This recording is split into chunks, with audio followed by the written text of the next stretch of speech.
Lord.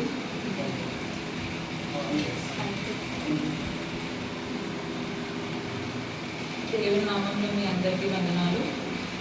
So ఈరోజు నాకు ఇచ్చిన వాక్యము దేవుడు శిలువ మీద పలికిన రెండో మాట, లూకా సువార్త 23వ అధ్యాయము 43వ వచనం. ఒకసారి చదువుతాను. అందుకు ఆయన వానితో, నేడు నీవు నాతో కూడా పరదేశంలో ఉండువని నిశ్చయముగా నీతో చెప్పుచున్నానని. దేవానికి వందనాలు, స్తుతిస్తూ దేవా తండ్రి, మరి ఈరోజు తండ్రి మీరు మార్చిన శుక్రవారం గురించి తండ్రి సన్నిధిలో తండ్రి మాట్లాడుతున్నాం. దేవా తండ్రి, మరి గడిచిన శుక్రవారం నుంచి తండ్రి ఈ శుక్రవారం వరకు తండ్రి నీ కాపుదలు నీ రక్షణలో మరి ఉంచవతంటూ దాన్ని బట్టి మీకు ఎదురాడుతున్నాను.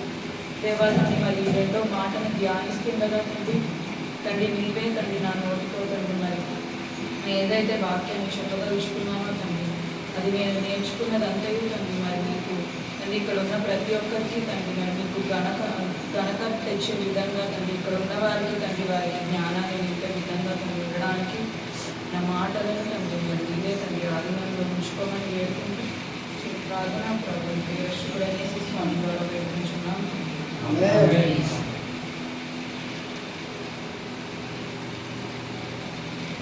అయితే దేవుడు శిలువ మీద పలికిన రెండో మాట, నేడు నీవు నాతో కూడా పరదేశంలో ఉండువని నిశ్చయముగా నీతో చెప్పుచున్నాను.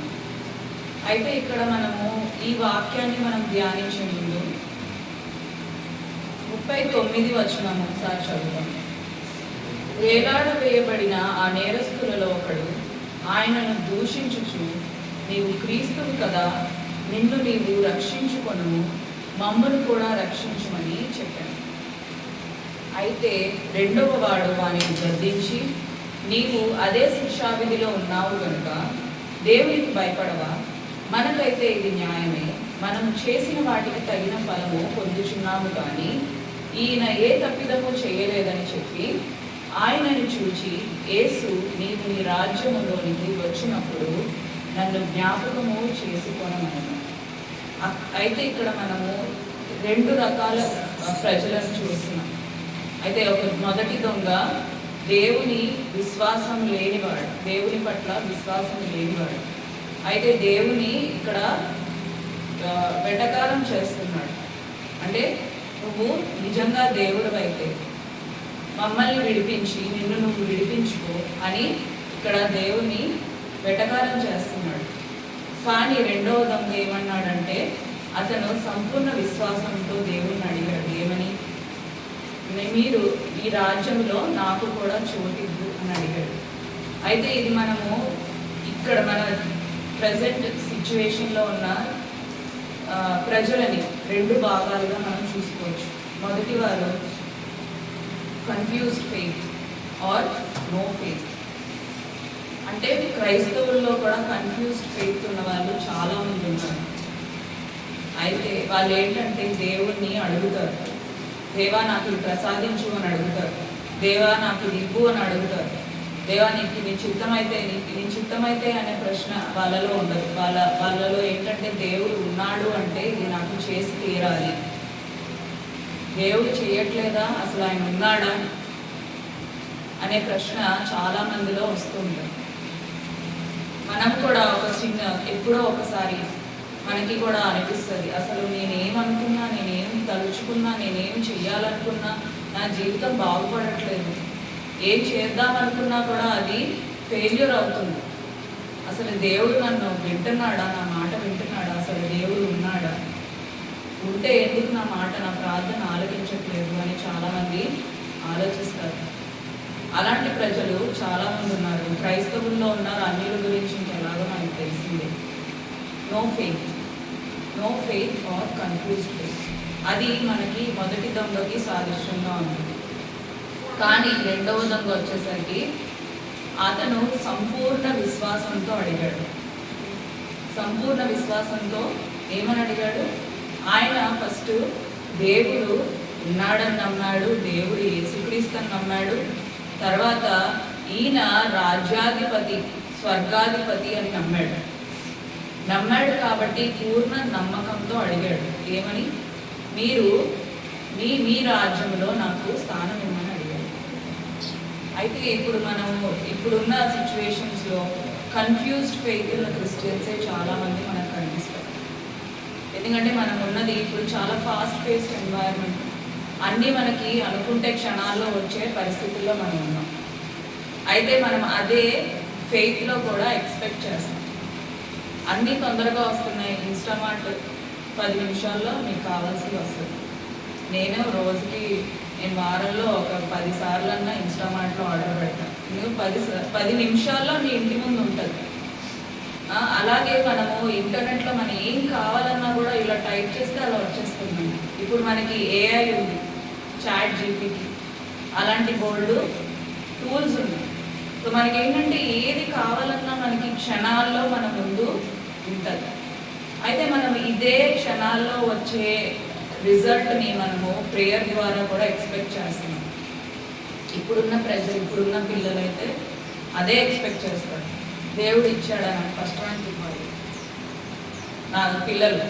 నాకు ఫస్ట్ ర్యాంక్ ఇచ్చేయాలి దేవుడు ఈసారి అని చెప్పేసి ప్రేయర్ చేస్తారు. ఫస్ట్ ర్యాంక్ రాకపోతే దేవుడు నా ప్రేయర్ వినలేదు. అంటే నేను ఎందుకు ఎగ్జాంపుల్ చెప్తున్నానంటే, నేను సండే స్కూల్లో వాళ్ళకి ఇన్స్టెంట్గా వచ్చేయాలి దేవుడి నుంచి ఆన్సర్. రాని పక్షంలో వాళ్ళు ఏంటంటే వాళ్ళకు కన్ఫ్యూజ్డ్ ఫెయిత్లో బతుకుతుంటారు. అంటే దేవుడు ఉన్నాడా, దేవుడు అసలు నా ప్రార్థన వింటున్నాడా, ఉంటే ఎందుకు వినట్లేదు, ఉంటే ఎందుకు ఏమి చేయట్లేదు అని ఆలోచిస్తూ ఉంటారు.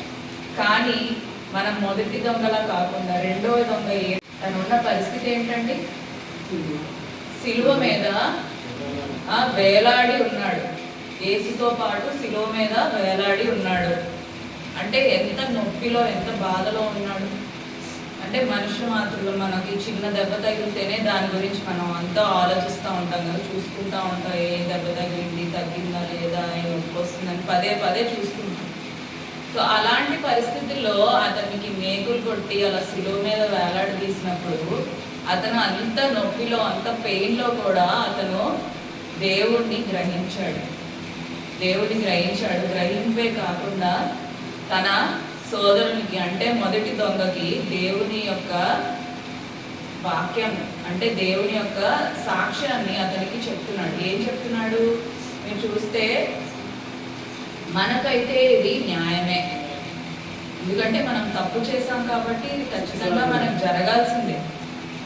మనము దొంగతనం చేశాము, కానీ ఈయన ఎటువంటి తప్పిదము చేయలేదు. అంటే ఆయన ఏ తప్పిదము చేయలేదు, కానీ ఆయనని శిక్ష వేశారు. ఈయనకి శిక్షార్హుడు కాడు ఈయన, కానీ ఆయనకి శిక్ష వేశారు.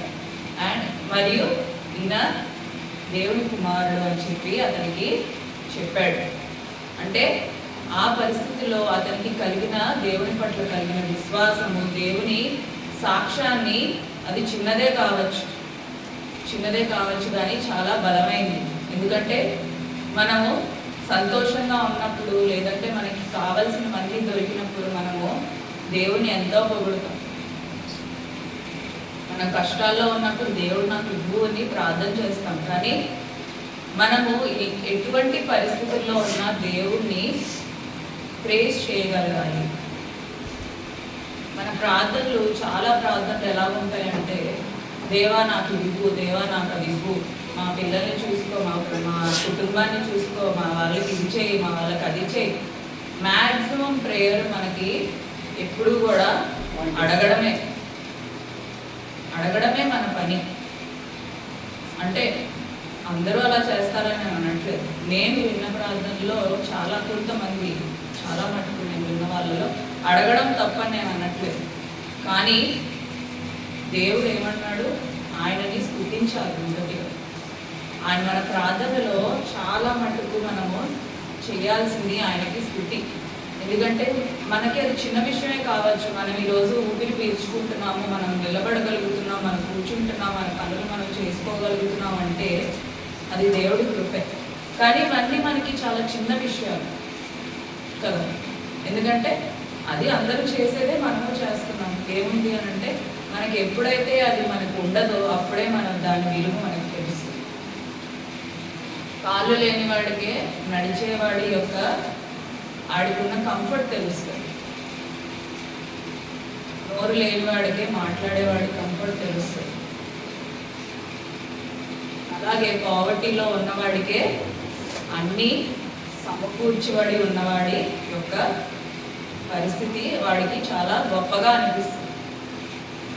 సో అలాంటి పరిస్థితులు మనకి రానప్పుడు మనము అదంతా మనకి నార్మల్గా ఉంటుంది.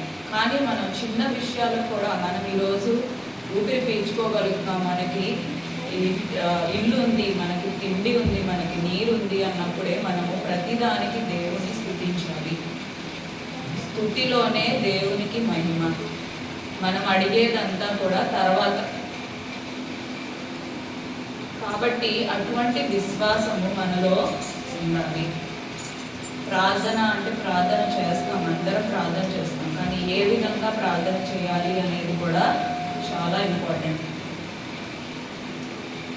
అయితే ఇక్కడ నేను స్ట్రాంగ్ ఫెయిత్ గురించి ఇంకొక ఎగ్జాంపుల్ చెప్పదలుచుకున్నాను. ఒకటి ఏంటంటే 2 Kings 5:3, 2వ రాజులు 5:3. ఎవరైనా చదివితే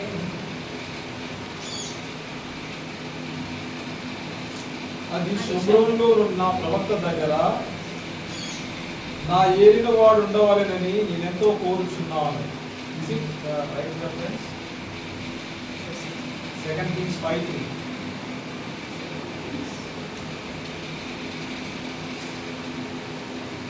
maybe I wrote the reference wrong, but yeah. So the word that I wanted to take from here, అంటే ఇక్కడ నుంచి నేను తీసుకోవాలదలుచుకున్న మాట ఏంటంటే,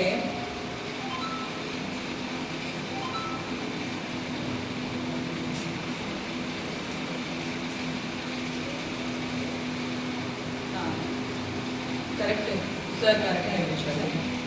అది షెబ్రోన్లో ఉన్న ప్రవక్త దగ్గర నా ఏలిన వాడు ఉండవలెనని నేనెంతో కోరుచున్నాను. అతడు నా ఏలిన వారికి కలిగిన కుష్ఠరోగము బాగు చేయనని తన యజమానురాలితో అనెను. నయమాను రాజు వద్దకు పోయి ఇజ్రాయేల్ దేశపు చివరికి చెప్పిన మాటలను అతనికి తెలియజేయగా. అయితే స్ట్రాంగ్ ఫెయిత్ మనం ఇక్కడ ఎవరిలో చూస్తున్నాము? నామాన్ యొక్క రాశి. నామాన్ యొక్క వైఫ్, ఆవిడ కింద పనిచేసే ఈ చిన్న పాప. అయితే ఏమని చెప్పింది? వెళ్ళి శుభ్రంలో ఉన్న ప్రవక్త దగ్గర. ఎవరండి ఆ ప్రవక్త?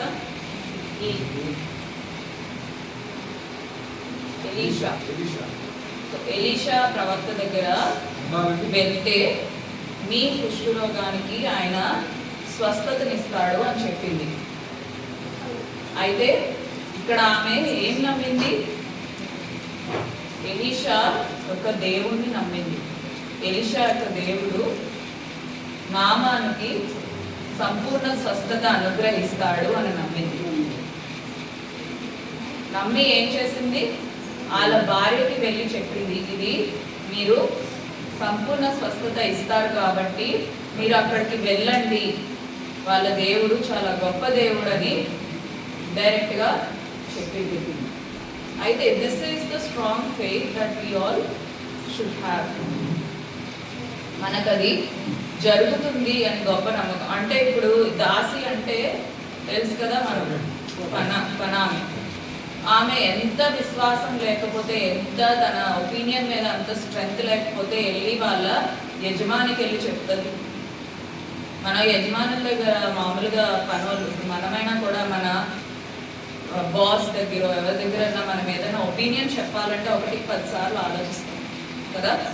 ఏది పడితే అది వెళ్ళి వాళ్ళ దగ్గర మాట్లాడగలమా?